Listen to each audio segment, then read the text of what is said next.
कि जब हम ब्रेक से पहले बात कर रहे थे तो उसमें सूक्ष्म जीवों का यानी जो अ, ऐसे तत्व जीवांश जो हमारे भूमि में होते हैं उनके लिए हमें बहुत प्रयत्न करने की आवश्यकता है क्योंकि हमने मिट्टी को बिल्कुल केमिकल्स डाल डाल करके खाली कर दिया है।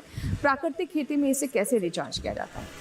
किसान मित्रों, ये प्राकृतिक खेती आप सब जानते हैं कि केमिकल फ्री फार्मिंग, स्वाभाविक कृषि અને गो आधारित कृषि। तो मैं कहता हूँ कि प्राकृतिक कृषि है ये सूक्ष्मजीवी आधारित कृषि। तो ये सूक्ष्मजीवी जो भी हम प्राकृतिक खेती में उपयोग करते हैं, बायो फार्मुलेशन से, कॉन्कॉक्शन से, इस पूरी माइक्रो सूक्ष्मजीवी आधारित है। एक्चुअली सूक्ष्मजीवी हम देखते हैं प्राकृतिक खेती में दो तरफ उसका उपयोग है, महत्वपूर्ण है। पहले स्वास्थ्य, मिट्टी के स्वास्थ्य देखना है तो मिट्टी का जो कार्बनिक तत्व है, अवशेष है, कृषि अवशेष है, पत्तों है, उसको विघटन करके पौधों को जो पोषक तत्व को उपलब्ध करने के लिए ये सूक्ष्मजीवी का बहुत बहुत अगत्यता है।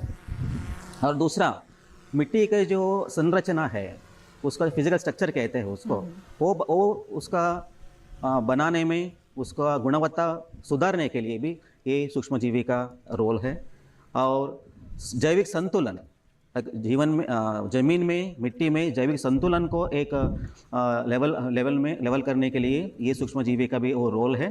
करोड़ का ये सूक्ष्मजीवी है ये भूमि मिट्टी में, उसको संतुलन करने में भी ये इसका रोल है। અને रोगजनक जो सूक्ष्मजीवी है उसको कम नियंत्रित करने में भी ये सूक्ष्मजीवी का ये रोल है। और पौधे का दृष्टि में देखना है तो पौधे का वृद्धि करना है, पौधे में रोग निरोधक शक्ति को बढ़ाने में भी ये माइक्रोब्स का, सूक्ष्मजीवी का रोल है।